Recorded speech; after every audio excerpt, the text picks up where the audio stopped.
Hello, it's me again. How are you today? Good? I hope so. Now, here we are for day 3 of our stories, baby. And today, I'm going to play you a story that I told on a fairly recent podcast with Boom Boom Cannon. So, you may have heard the story before, but today, I want you to concentrate on how I tell the story. Can you see any specific techniques? Here we go. Happy listening. A very strange thing happened to me the other day where I wore a new item of clothing for the very first time in my life. I was at Mrs. Rock and Roll English's family house. We went there for the weekend, long weekend last week, and I was sure I had brought some pants with me, but I looked in my bag, couldn't find them, and then I thought, well, don't worry, because there are some here anyway from the last time I was here. Couldn't find them, so I had 3 choices. Number 1 was go commando, which means you go out wearing no underwear. So number 1, go commando. Number 2, ask her dad for some pants. Or number 3, wear Mrs. Rock and Roll English's pants. Which option do you think I went for, Boom Boom? I think you went for number 3. Correct. Yeah. I went for number 3, and I just put on Mrs. Rock and Roll English's pants. I mean, it was a great experience putting them on. It was quite thrilling. It was quite exciting. What kind of are you able to say what kind of pants we're talking about? Well, I certainly didn't go for any sexy underwear. I just went for the ones that look the most comfortable, just black cotton, just so it's nice and soft. I might have thought, you might have thought, in for a penny, in for a pound, go for a skimpy thong.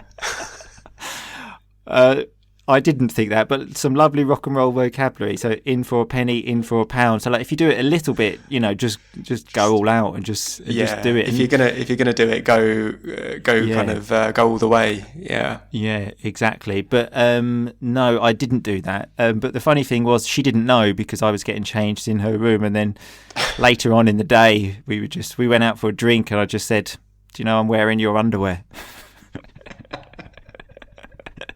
I thought she would find it sexy, but she was just like, well, what the fuck are you doing? Sexy. It is a sexy image, eh? Did you enjoy that story? I hope so. But think about this.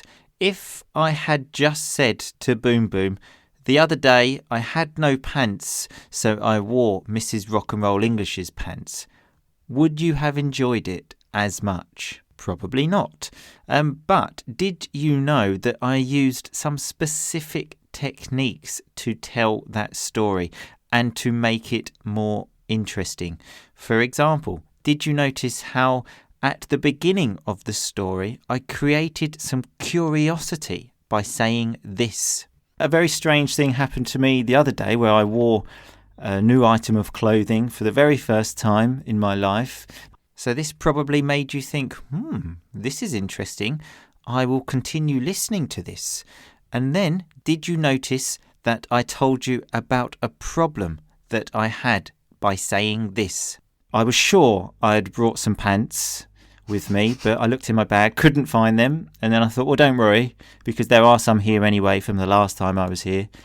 Couldn't find them. So now, at this point, you were probably thinking, what did he do then? How did he get out of this problem? So you are interested in listening to the next part. And then I built some tension in the story by adding 3 different options when I said this. So I had 3 choices. Number 1 was go commando. Number 2, ask her dad for some pants. Or number 3, wear Mrs. Rock and Roll English's pants. I could have just said I wore Mrs. Rock and Roll English's pants, but I created the tension by adding those other options.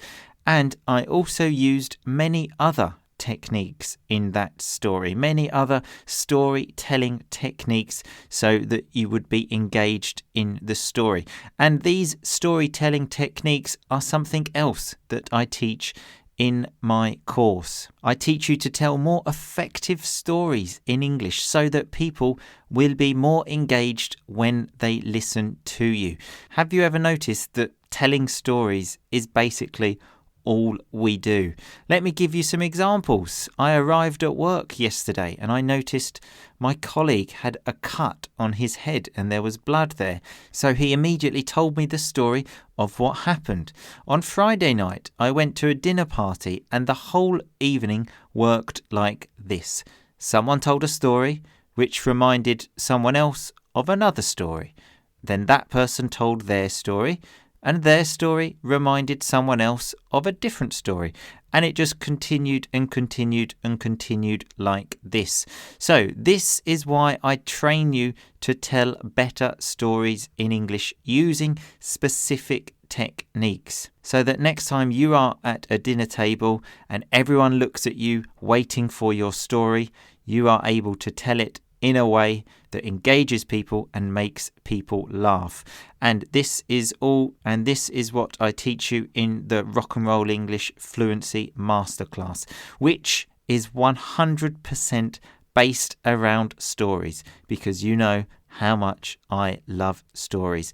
Remember, the course will be out at the beginning of next week and there will only be 30 places available on the course. So if you would like to get the latest information about how to sign up, go to rockandrollenglish.com/course. That's rockandrollenglish.com/course.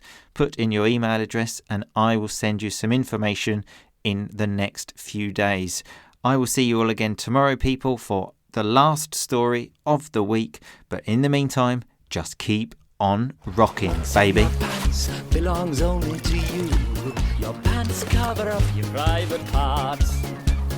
Your private parts belong only to you. If someone asks to see, just tell them no.